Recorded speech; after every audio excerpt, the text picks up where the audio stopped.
पत्नी ने पति को इतनी बुरी तरह से प्रताड़ित किया है, शारीरिक रूप से, मानसिक रूप से, आर्थिक रूप से, भावनात्मक रूप से, कि वो अब बहुत बुरी तरह से टूट चुका था।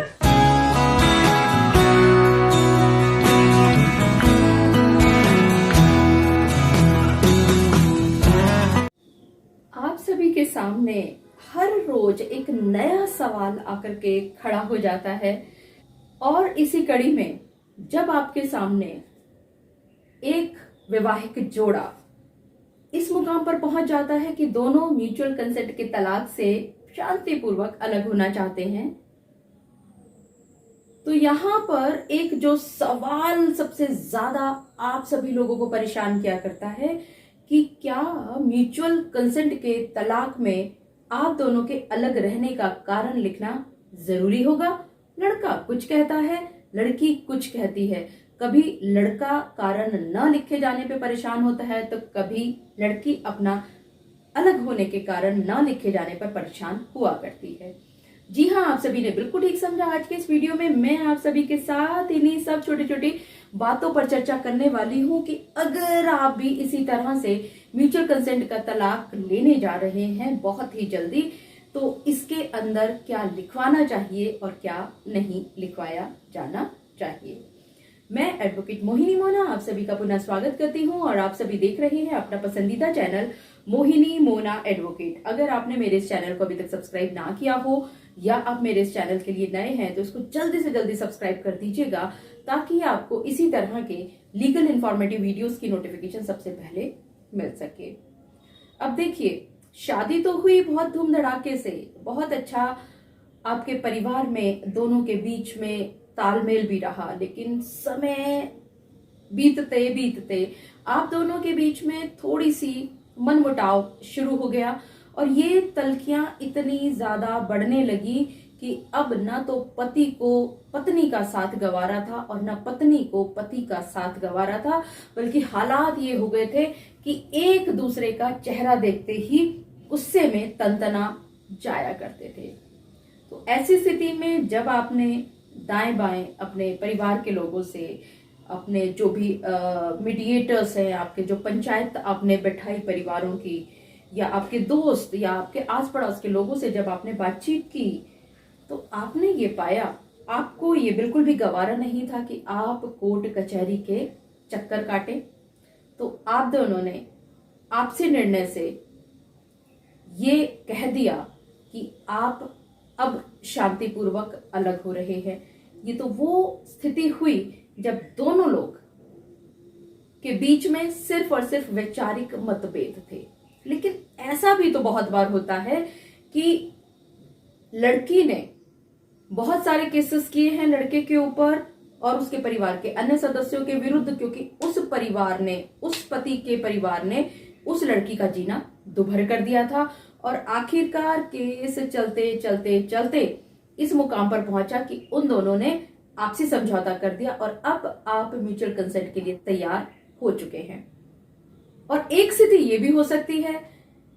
कि पत्नी ने पति को इतनी बुरी तरह से प्रताड़ित किया है, शारीरिक रूप से, मानसिक रूप से, आर्थिक रूप से, भावनात्मक रूप से, कि वो अब बहुत बुरी तरह से टूट चुका था और उसने कोर्ट का सहारा लिया अपनी पत्नी के खिलाफ बहुत सारे केसेस करके, क्योंकि उसकी पत्नी ने इन सभी चीजों के साथ साथ एडल्ट्री में भी थी और ये किसी भी पति को गवारा नहीं होता कि उनकी पत्नी किसी पर पुरुष के साथ संबंधों में हो। और यहां पर भी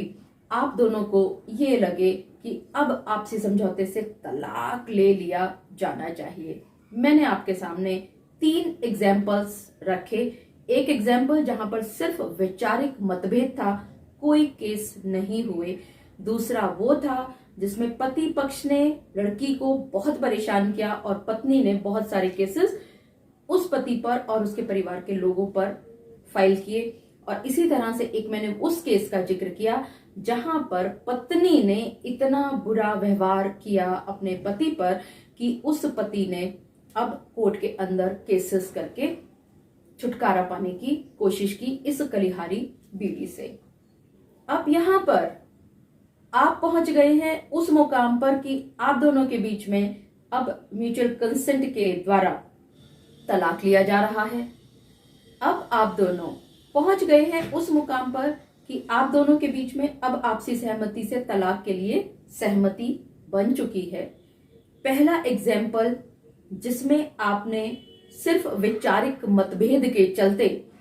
अलग होने का निर्णय लिया, आपको म्यूचुअल कंसेंट में कुछ भी नहीं लिखना है, कोई कारण नहीं बताना है, सिर्फ और सिर्फ आपके टेम्परामेंटल डिफरेंसेस का हवाला देना है। दूसरा जो उदाहरण मैंने आपके सामने रखा, जिसमें पति पक्ष ने पत्नी को परेशान किया था, म्यूचुअल कंसेंट में पहुंचे। हालांकि ये बात सच है कि पत्नी ने पति के ऊपर ढेर सारे केसेस किए हैं और वो शारीरिक, मानसिक, आर्थिक रूप से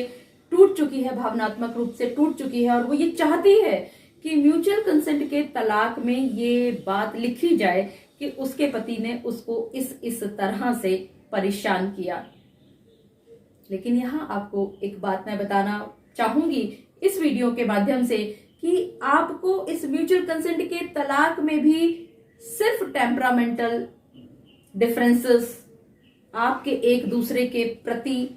अलगाव की स्थिति, हाँ, यहाँ सिर्फ और सिर्फ आप पत्नी अपने आप को ये दिखाने के लिए कि आपके साथ जो जो हुआ उसके लिए आप सिर्फ इतना लिख सकती हैं कि so and so cases, so and so court के पास लंबित हैं, पेंडिंग है।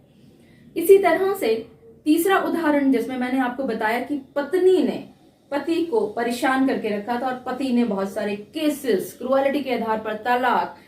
बाइगमी इत्यादि चीजों का, क्रुएलिटी इत्यादि चीजों का उन्होंने वर्णन किया हुआ था, केसेस फाइल किए हुए थे। यहाँ पति ये चाहता है कि चाहे म्यूचुअल कंसेंट से तलाक के बीच में सहमति क्यों ना बन गई हो, लेकिन ये बात लिखी जानी बहुत जरूरी है। यहाँ इस वीडियो के माध्यम से मैं आपको ये बता दूं कि जब आप आपसी सहमति के तलाक के लिए तैयार हो चुके हैं तो यहाँ पर आपको कारण नहीं लिखने हैं, बल्कि आपको टेम्परामेंटल डिफरेंसेस ही दिखाने हैं। और आपकी पत्नी के ऊपर आपने जो जो केसेस किए थे उनका हवाला आप जरूर लिख सकते हैं कि सो एंड सो केसेस यहाँ पर पेंडिंग है, सो एंड सो केसेस वहां पर पेंडिंग है, इत्यादि इत्यादि। मुझे पूरा विश्वास है कि आप सभी को आज के इस वीडियो के माध्यम से ये बात भली भांति पता चल गई होगी कि जब आप म्यूचुअल कंसेंट डिवोर्स के लिए दोनों पक्ष एक सहमत हो गए हो तो आपको उस पिटीशन के अंदर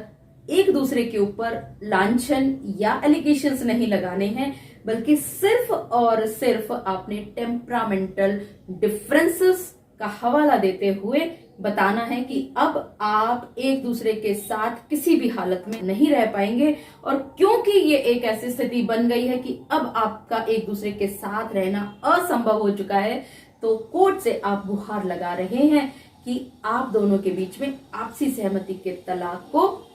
अलाउ कर दिया जाए। मुझे पूरा विश्वास है कि आप सभी को मेरा आज का वीडियो भी बहुत अच्छा लगा होगा। अगर आपको मेरा आज का वीडियो भी अच्छा लगा तो इसको लाइक, शेयर और कमेंट करना ना भूलिएगा। और हाँ, अगर आप मेरे इस चैनल के लिए नए हैं तो इसको जल्दी से जल्दी सब्सक्राइब कर दीजिएगा, ताकि आपको इसी तरह के लीगल इंफॉर्मेटिव वीडियोस की नोटिफिकेशन सबसे पहले मिल सके। अपना और अपने परिवार का बहुत अच्छी तरह से ध्यान रखिएगा। Thank you, take care, bye bye.